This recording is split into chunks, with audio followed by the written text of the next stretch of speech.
Assalamualaikum warahmatullahi wabarakatuh. Berjumpa lagi dengan saya Kamaruzaman Bustamam Ahmad atau KBA. Ini hari di Aceh Besar 35 atau 36 derajat. Agak panas, susah juga lihat ke depan.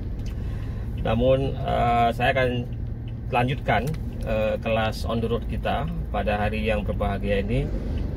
Jutaan terima kasih kepada para penonton dimanapun saja, kemudian para yang telah memberikan komen baik langsung ke saya terhadap beberapa isu dan isi dari channel ini. Semoga terus kita isi dengan hal-hal yang positif.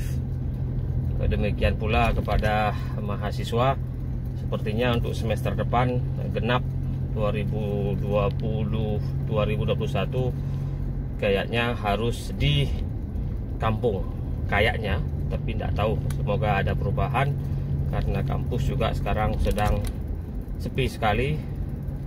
Nah, hari ini saya coba sambil saya menuju ke salah satu kantor pemerintahan di Banda Aceh. Ada sebuah istilah yang ingin saya share bersama sahabat sambil nyetir. Istilah ini saya dibisikkan sekitar 10 tahun yang lalu ketika saya membonceng salah seorang profesor yang sering ke Aceh. Kemudian profesor tersebut sering mengunjungi saya kemanapun. Kadang-kadang beliau datang untuk menjenguk saya. Nah, dalam satu kesempatan beliau naik di belakang sepeda motor saya.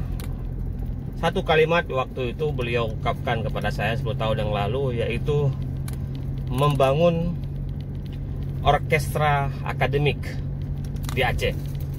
Jadi akademik orkestra, saya tidak paham makna dan maksudnya, apa yang dimaksud dengan akademik orkestra dan apa tujuan atau ada apa di balik istilah tersebut. Karena setahu saya juga penikmat orkestra. Sejak duduk di bangku kuliah, saya sudah mengoleksi Mozart CD dulu, belum ada VCD. CD Mozart itu agak mahal saya beli. Saya cuma tahu Beethoven, jadi lagu-lagu klasik. Kemudian saya juga penikmat musik Kitaro, dulu saya suka sekali. Sekarang pun masih, cuma tidak ada waktu untuk menikmatinya. Kemudian saya juga suka dengan musik show dari Yani, salah seorang musisi, dan beberapa musisi lainnya yang menurut saya sangat menginspirasi. Jadi saya melihat orkestra hanya sebatas itu, tidak ada hal lain di balik itu. Jadi tidak ada kebayang oleh saya bahwasanya orkestra akademik itu muncul dalam sebuah atau dibentuk dalam sebuah istilah. Nah, jadi kalau kita melihat orkestra, kalau Anda buka channel YouTube itu ada orkestra, maka saya sering menikmati, dan satu kata kunci yang selalu saya dapatkan ketika menikmati orkestra itu adalah kata harmoni. Jadi bagaimana sebuah musik di arrange, kemudian tugas dirigen yang tangannya naik turun itu, kemudian ya saya sekarang juga menyukai Andri Rieu. Itulah harmoni. Lain tidak ada kata-kata bagi saya untuk menggambarkan apa itu orkestra. Jadi ketika muncul sebuah show, dia ada sebuah berbagai bunyi. Jadi sebuah panggung terdiri dari berbagai bunyi. Ada orang yang memimpin, men-lead supaya bunyi-bunyi tersebut teratur keluarnya dan pas waktunya dan saling bersahutan, sehingga orang yang menikmati itu merasa enak, nyaman, dan terkadang juga dia bisa menjadi musik jiwa, karena memang orkestra saya lihat memiliki fungsi seperti itu juga. Jadi kalau Anda dengar orkestra, bisa jadi itu akan mengusik jiwa Anda, terlebih dengan lagu-lagu klasik atau musisi klasik. Nah, bagaimana kemudian kalau dikaitkan dengan akademik?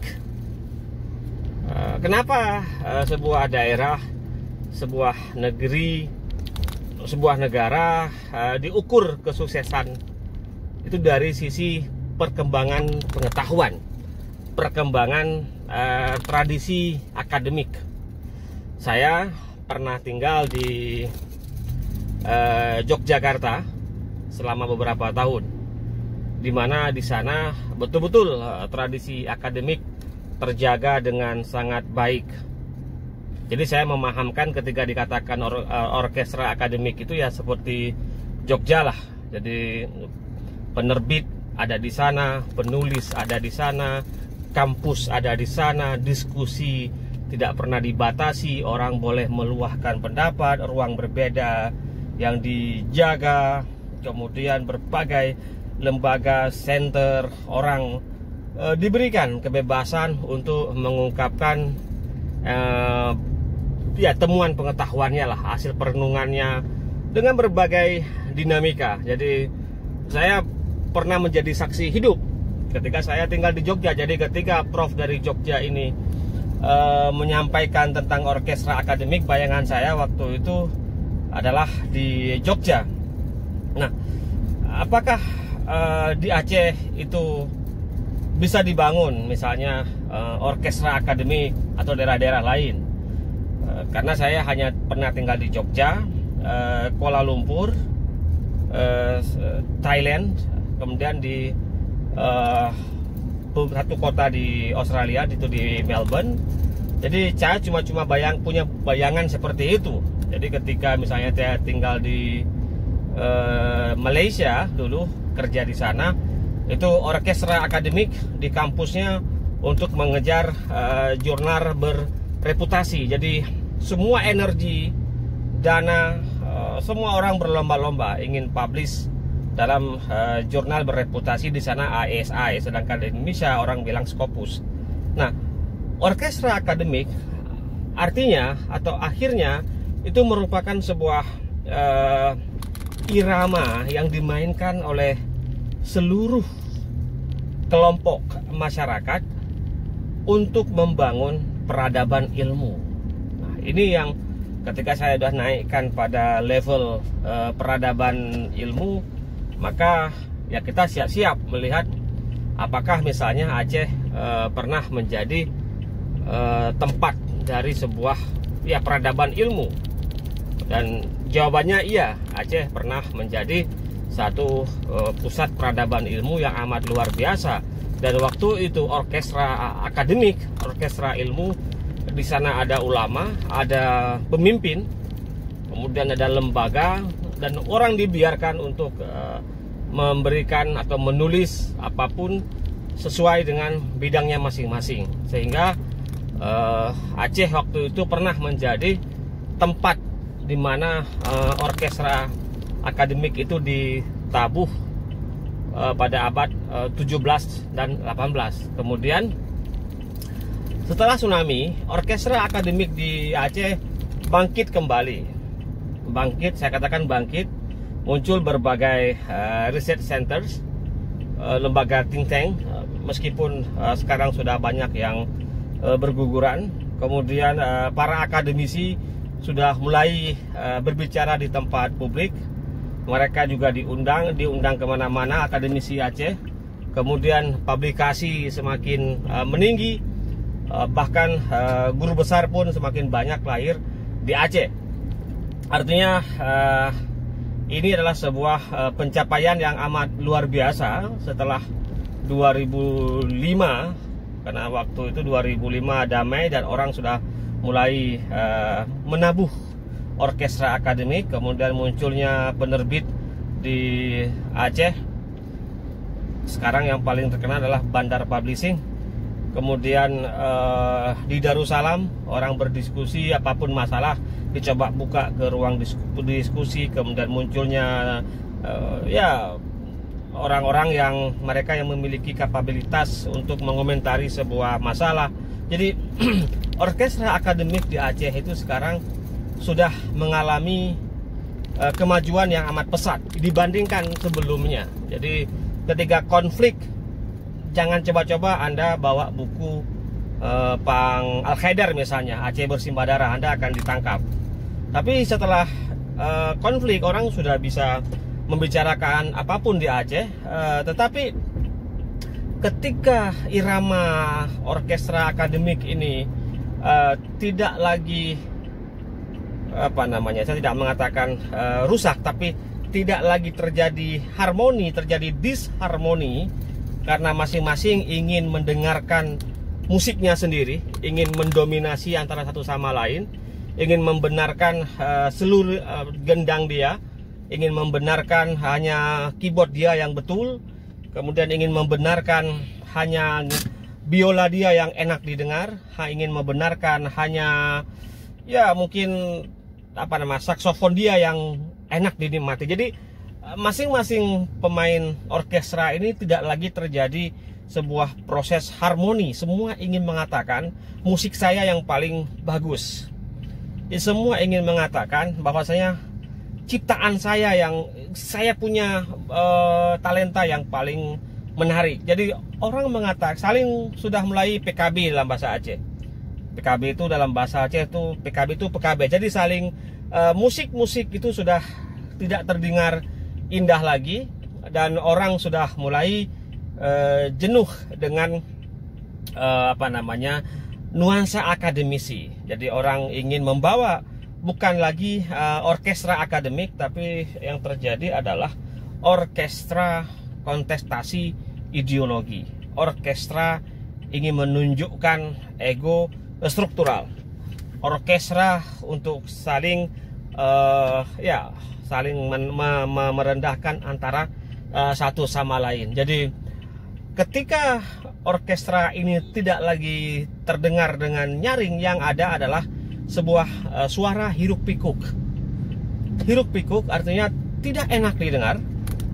Kita mengatakan ada orkestra ada dalam sebuah gedung, tapi yang terjadi adalah hiruk pikuk, huru hara, bahkan terjadi chaos, dan terkadang orkestranya pun, dirigennya pun kadang-kadang dia tidak tahu lagi bagaimana mengatur gendang, mengatur irama, mengatur semua tempo-tempo lagu, sehingga antara pemain orkestra tersebut mereka memiliki konflik panggung yang diberikan untuk dia bermain, dia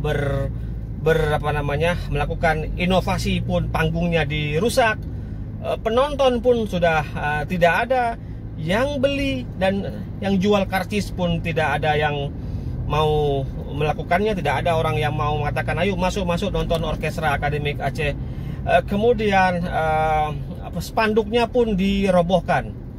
Jadi ketika semua itu terjadi, pemain, dirijen, konduktor ya istilahnya, semuanya musisi saling berantuk-antukan, maka yang terjadi adalah sebuah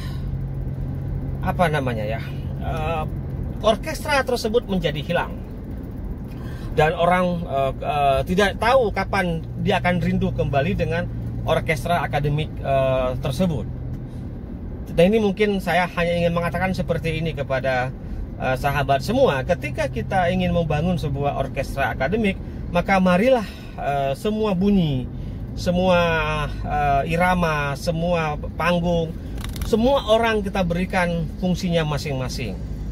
Jangan sampai, ini saya mau kasih satu contoh di kampung halaman saya. Dulu waktu saya kecil, SD tidak salah saya itu, saya sedikit curhat hari ini, itu ada namanya panggung sandiwara. Panggung sandiwara, kalau tidak salah saya waktu itu Sinar Harapan, Sinar Jempa, dan macam-macam lah namanya. Dan kami anak-anak sangat suka dengan nonton sandiwara. Jadi Anda bayangkan, ini saya mau cerita bagaimana kita punya sebuah budaya. Setiap sore jam 3 sampai jam 5 itu ada mobil Datsun yang akan membawa sebuah poster, kemudian menceritakan tentang cerita yang akan ditampilkan nanti malam, siapa yang akan menjadi pemain, dan dia mengajak orang untuk nonton sandiwara tersebut. Dan dia akan keliling kampung, masuk kecamatan, keluar kecamatan dengan radius tertentu. Dan waktu itu tidak ada internet, maka hanya melalui mobil Datsun itulah orang tahu ada sandiwara nanti malam. Anda bayangkan ketika malamnya itu menjelang Isya, orang sudah mulai datang, dan setelah Isya dimulai acara, itu yang tukang jual kacang tribe, kacang terto, kemudian ranup tulong-tong, katulong-lon 25 rupiah. Jadi semua rentak ketika ada sandiwara itu, ini sebelum konflik, semua hidup, orang menjual macam-macam malam itu. Kemudian jual karcis, yang ada yang bertugas membuka layar, menutup, macam-macam, jadi parkir, semua hidup karena ada sandiwara tersebut. Sandiwara Sinar Harapan kalau sekali lagi saya katakan. Dan orang ikut acara tersebut, nonton ketika malam. Ada musiknya pun macam-macam, ada musik pop, musik rock, kemudian ada talenta para pemain sandiwara yang kemudian menampilkan bakat mereka, alur cerita. Kadang-kadang kami juga harus menangis di sana dengan cerita bermacam-macam, dan persis seperti kita di Eropa waktu itu ketika Anda nonton sandiwara di Aceh. Makanya ketika saya menulis biografi P. Ramlee, itu sebenarnya bakat seni beliau itu adalah karena keluarga beliau, ayah beliau, tidak salah saya, itulah pemain sandiwara di daerah Sunda, tidak salah saya waktu itu. Nah, jadi kita melihat seperti era di Eropa, dan orang datang kemudian sampai tengah malam. Kadang-kadang sandiwara itu bisa berhari-hari karena penasaran, minggu depan, besok datang lagi.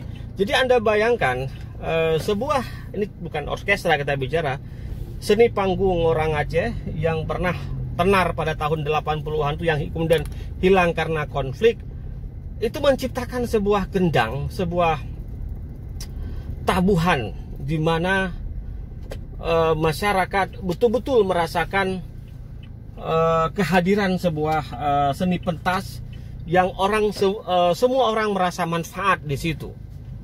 Nah, inilah yang saya sebut dengan orkestra akademik.